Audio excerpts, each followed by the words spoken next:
E temos aí briga do Lula pela soberania nacional. Olha, o Trump voltou aí a atacar o Brasil depois de ser humilhado 2 vezes pelo Lula. O Trump, dá para perceber que ele estava rastejando para conseguir a atenção do Lula no encontro do G7. E o Lula assim, sai Trump, sai.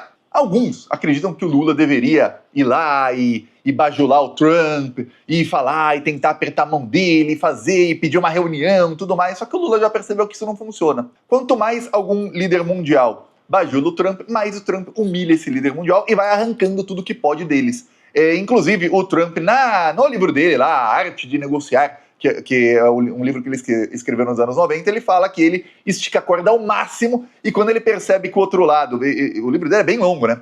Mas assim, resumindo uma das partes do livro, quando ele percebe que o outro lado tá ali mais fragilizado, ele vai puxar tudo que ele pode na negociação, porque o estilo dele de negociação é esse, é bem agressivo. O Lula, sabendo disso, e o Lula é um leitor de livros, aí lê muitos livros, talvez tenha lido o livro do Trump ou escutado falar disso e sabe negociar com muita gente, o Lula sabe, se ele vai esticar a corda para um lado, eu estico para o outro.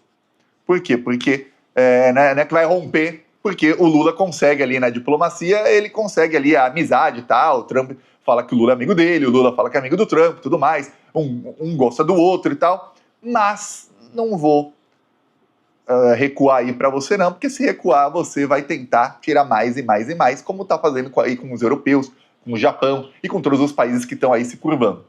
Aí, mostrei aqui no encontro do G7 o Lula, o Trump indo apertar a mão do Lula, e o Lula estava falando ali com a von der Leyen da União Europeia e ele não olhou para o Trump não, fingiu que não viu e não apertou a mão do Trump. E logo depois o Trump foi cumprimentar o Lula para falar tchau para ele no corredor e o Lula assim, apertou a mão, fez assim, tchau, nem olhou, fez assim, tá, tchau. Continuou o que estava fazendo, ou seja, não fez aquela de, Trump. Lembremos, quando o Bolsonaro era presidente, em 2019, ele ficou 45 minutos no corredor da ONU esperando o Trump para chegar e falar I love you pro Trump. Vamos lembrar disso? E aí o Trump falou nice to see you, tipo, bom te ver, e foi embora. Tiveram um encontro de menos de 10 segundos e o Bolsonaro ficou 45 minutos esperando. Agora, é o oposto. O Trump é que tenta cumprimentar o Lula e o Lula vai lá e fala, tá, tchau. Ó, mostrando aqui, quem viu o vídeo de ontem já viu, mas mostrando aqui novamente, o Trump chega aí, ele cumprimenta o Lula, aperta a mão e aí tá, tchau.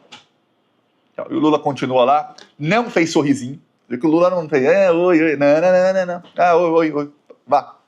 Por quê? Porque se você tá ali negociando com alguém, você tem alguém, negocia, tem uma conversa muito boa, logo depois esse cara vai lá e os membros do governo dele recebem o seu pior inimigo, que estava planejando a sua morte.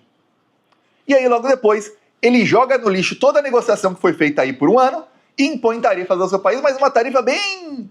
tarifa mandrake, que é aquela tarifa assim, é só do jeito que eu quero, que é uma tarifa, mas não é. Por quê? Porque, olha, para carne não tem tarifa, para o café também não, para aviões e parte de avião também não. Aí o Lula retalhou da maneira falando, já avisei meus ministros para vender a carne, o café e tudo que dá para vender para outros países. Direciona aí a carne para a China, direciona o café para a China, direciona a carne para a União Europeia, o café também, e vamos lá. Os Estados Unidos vão acabar ficando sem. E aí, quando ele retirar as tarifas para os outros produtos, também vão continuar sem carne. É isso. E sem o nosso café.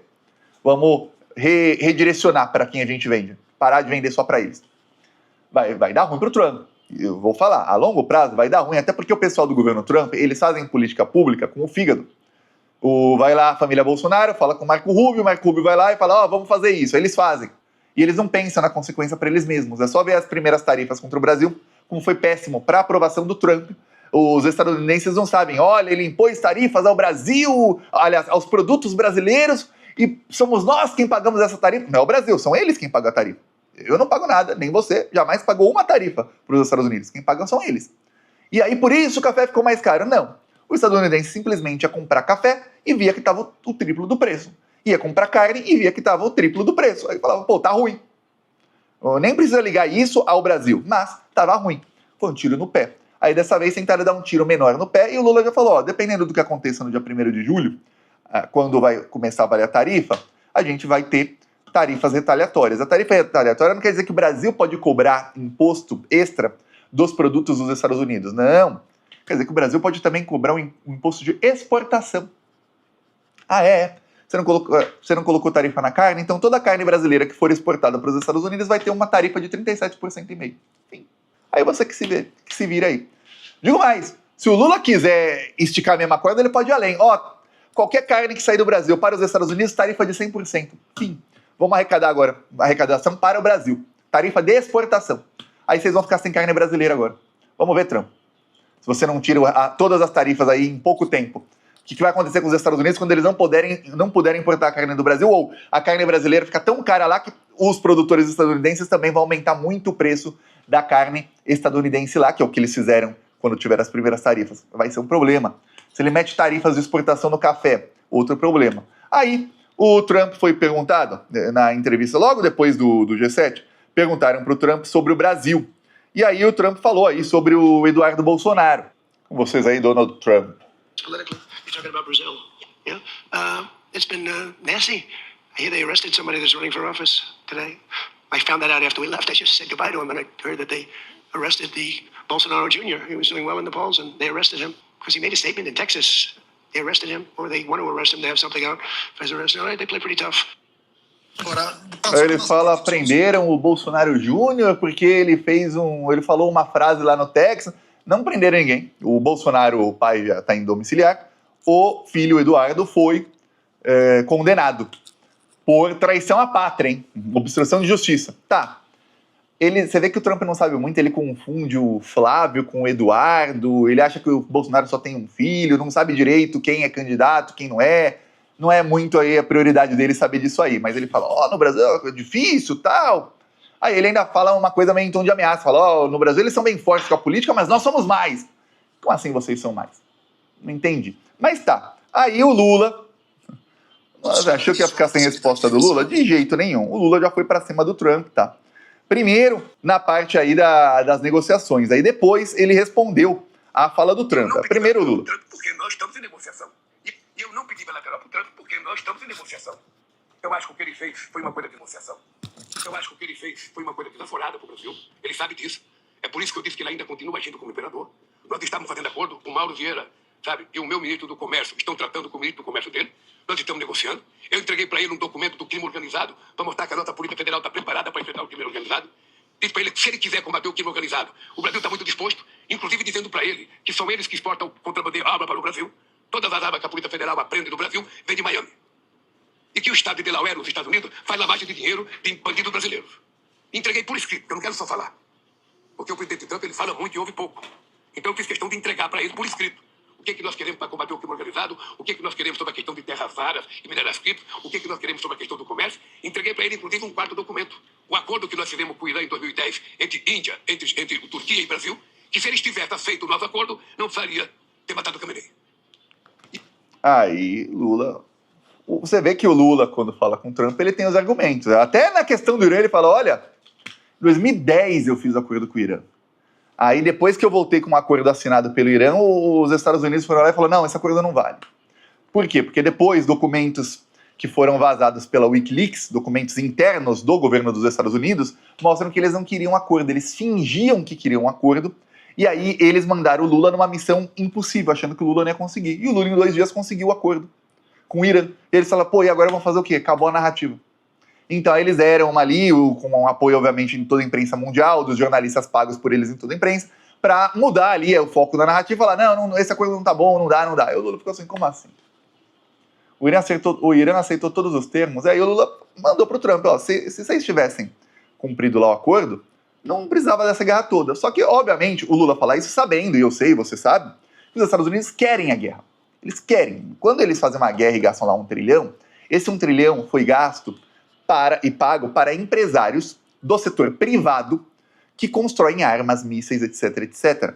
E é por isso que começou a se tornar inviável para os Estados Unidos, eles são muito corruptos nisso aí, que é o fato de que eles gastam trilhões e trilhões e trilhões em armas e tudo mais, e aí chega o Irã e produz armas muito mais baratas. Os Estados Unidos, por exemplo, copiaram os drones do Irã.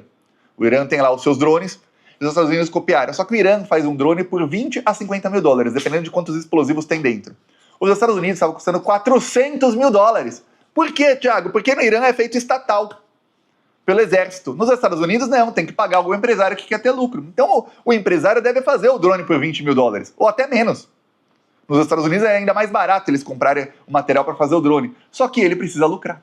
E aí mete um preço muito maior. Aí não fica inviável, a longo prazo, eles terem um aparato grande de guerra. E acabam sendo humilhados, como foram aí na guerra do Irã. Humilhados.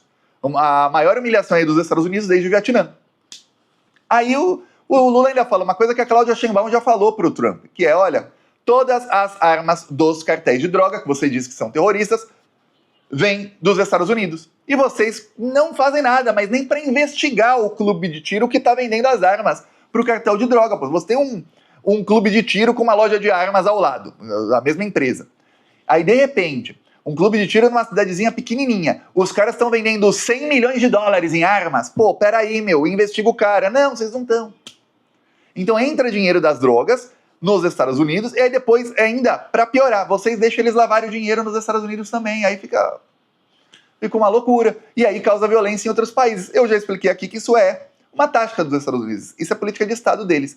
Eles se infiltram nessas facções criminosas, eles financiam para que elas cresçam cada vez mais, eles financiam políticos entreguistas que são ligados a essas facções, e aí eles usam essas facções para quê? Para fazer intervencionismo em outros países. E aí já começa o primeiro passo, falar que a facção é um grupo terrorista, porque aí depois eles podem invadir o Brasil em algum dia, pode ser daqui 5 anos, daqui 10, daqui 20, mas a primeira parte é tornar como grupo terrorista, o mesmo que estão fazendo no México. E o Lula fala, a Cláudia Sheinbaum fala, e o Trump não faz nada. O Lula deu uma lista de quem ele tinha que prender lá nos Estados Unidos, que já são foragidos da justiça brasileira. O governo dos Estados Unidos não prendeu ninguém do PCC e Comando Vermelho. Pô, mas eles não são chefes de uma célula terrorista? Mas não prendeu ninguém. Eles falam o quê? E quando o Lula fala de Delaware, quem abriu conta para lavar dinheiro que recebeu de um fundo ligado ao PCC, ao Comando Vermelho, lá no Delaware, é o Eduardo Bolsonaro. Ele abriu conta lá no Delaware. Eu peço aí a sua inscrição no canal. Seguimos aqui na luta.